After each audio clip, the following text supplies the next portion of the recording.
speaking of all these teams and the game planning and everything, man, I don't know about y'all, but Hard Knocks, the first episode got me so fired up.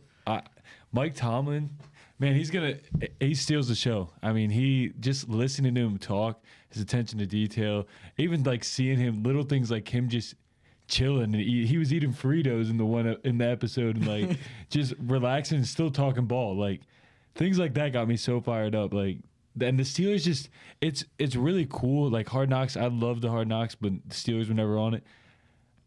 Just seeing these teams like lock in, especially for a divisional game like the Bengals, like it just seemed like there was a whole different energy.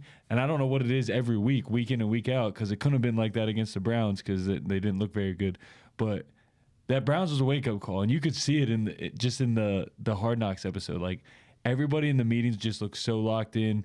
Mike Tomlin looked locked in, and he was like, they game planning, like seeing Joe Burrow and that offense that they knew was so good. Just them talking about disguising different, coverages, blitzes, and everything like that. And it showed in the game. It was really cool to watch the game, watch that episode, and then like go back and watch some of the game and seeing all the things that they did, that they game planned for in the Hard Knocks series. I think. What was your favorite part about Hard Knocks? Man, okay, so my first one, the main part was the breakdown between the Steelers and the Bengals, and like how they like break down each player. So there was like how, Joe Burrow's a top one of the best quarterbacks in the league. Then they was talking about how Russ, if he gets out the pocket, that's when he's at his best. And then they was talking about how George Pickens, like, he's the go-to. That's when Mike Hilton was talking about it. And I thought that was pretty cool because Mike Hilton used to play for the Steelers. Also, in the game, when he had that talk with Pickens. Yeah, no, that was so sick. What about the Herbig one? The Herbig talk. Oh my god! He's like, this ain't. You shouldn't be happy about this. We knew this was gonna happen. Exactly. Yeah. So like and he talked that into existence too. He said Herbig's about to kill Zeus or whatever. Because Orlando Brown Jr.'s middle name is Zeus, and so it's just like him bringing up Highsmith and that season opener back in 22. That's why just they got dominating their left tackle. He goes, "This is why they brought him in." And he goes, "So Herbig, let's eat." And then looking at Herbig's face just locked in, comes to him the next day while he's stretching. He goes, "You and Zeus, man. You and just he's like projecting the vision of what he sees and what he wants into his players. And when you see a coach sees it before the player does and just puts that on that player, and then that player goes out and does. I mean, that was just a masterpiece. And I mean, that was the play that really kind of put the Bengals out of it. I know they came back a little bit, but they needed the onside kick. And from that. I mean, that was crazy. That was crazy to see. And to your point, talking about, GP, a play like that can completely derail a team. Like, oh my gosh, we just threw a pick six to open the game. This offense is so prolific. How are we going to keep up now that we're already behind? Yada, yada, yada. Like this. And the fact that he was like, this ain't going to decide the game. Lock in with me. Get with me. We got this. We're going right back to you, and then go straight back to GP. He scores a touchdown, and it's like it never happened. You know what I mean? It goes to show what I've known for a long time because of just the vibe and the aura of Mike Tomlin. When so many people have wanted him fired, I have stayed steadfast and faithful to this man and say that I will never doubt him. And this just makes me want to double down more on Mike Tomlin as our head coach. There's nobody else I'd rather want coaching this team. Just think about this week. Like, think about what Tomlin's going to say to TJ. Like, yeah, Myles Garrett. Myles Garrett got you the first time. What you going to show him this time? Speaking of that, y'all hear Myles Garrett walk back some of his comments?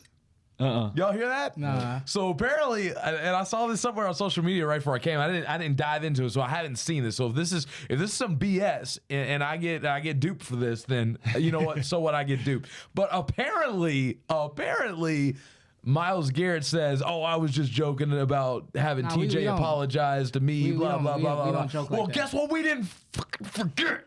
We didn't forget, man. Forget that, dude. Listen, I don't know. Don't walk back on it, dude. You said it. And you said it on national TV. Man, dude, I cannot wait to see so this. Locked in, bro. TJ might have a 3-sacker kind of game, bro. He might have a 3-sacker. I didn't even get a forced fumble. I mean, that's what. Listen, hey, that's what Miles did. Miles had 3 sacks and a forced fumble on us on Thursday Night Football. It's all. Hey, it's in Pittsburgh. It's only right that we pay him back. Another thing we didn't talk about. I like our defensive scheme. How we did TJ. Like we moved him around. Yeah, no, I like that. Like he didn't just stay in, like for the Browns game. He just was in the left side. Left side. But now he was moving around. That's how he got his sack. And I mean, they had him lined up everywhere. I mean, he was lined up on the right side one time, but they also like did a lot of twists with him and everything, so they couldn't double team him purely. Yeah.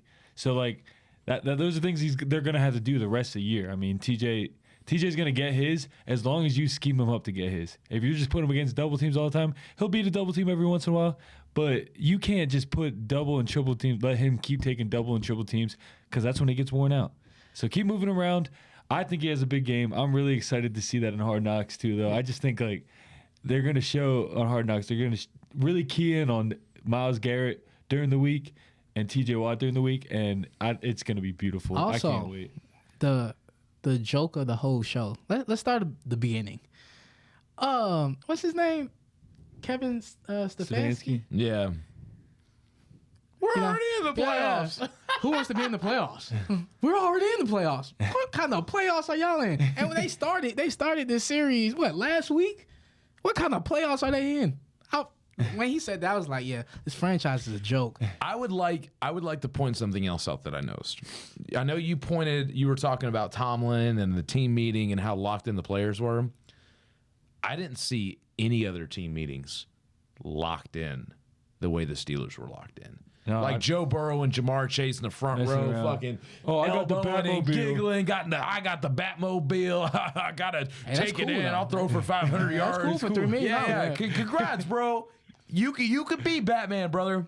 4-8. But we got Superman on our team, and he done stripped you another time and stole the game away. And did y'all see how locked in that? Something that made me like kind of happy was seeing Russ and Justin next to each other, like locked in. No, man, they looked locked. Taking notes. But that's the thing is, though, I felt like the Steelers meetings were serious. Like, this is what we're gonna do. We're gonna do this. We gotta establish our physicality. And I felt like the other ones, they were kind of like not as serious, just kind of making obvious statements. Guys aren't paying attention. I was honestly really surprised on how like unintense the Ravens meetings were. You know, I felt like Harbaugh was like a college professor, you know? And again, like nothing against Harbaugh. Harbaugh's a great coach, great football coach, puts up great schemes, gets his teams ready to go. I just felt like Harbaugh, from what I've seen from him, would be a little bit more of a rah-rah guy. And I didn't get that. I felt like he was more of like an analytical, nerdy, like let's break it down kind of coach rather than, you know, let's go out there and beat the hell out of them. I don't know. I just that kind of threw me off. But the fact that like Tomlin had the team so locked in, every word he's saying, they're all looking at him, they're all paying attention. I didn't see that in any of the other meeting rooms. I have to agree with that. And I also saw after Tomlin's press conference, I think it was Tomlin Tuesday. One of the reporters was like, "Hey, are you gonna watch Hard Knocks?" He's like, "No." He's like, "Next question." Well, did you see the video after the game when he was trying to get the mic off? He's like, "Get this off me!" And Rogers was like, "Oh, you were mic'd up." He goes, "Shut your ass up! Shut the doors." He said, "You the feds?" But no, Hard Knocks is great, and I think that they need to do a new division every single year, because just seeing this and how, especially like with our division, I loved how they talked about it regionally. I loved how they talked about the blue collarness of the city, all that good stuff. They got to keep doing this with the divisions every year, because it's just going to make it that much more entertaining. Them doing the Colts a couple years ago, snooze fest. Cardinals a couple years ago, snooze fest. Nobody cares. Watching like for sure one of these teams going into the playoffs and like documenting their playoff run. That is cool stuff. They got to keep doing this every single year, but with a new division. So I agree. Can't wait till next Tuesday when it comes out again. So.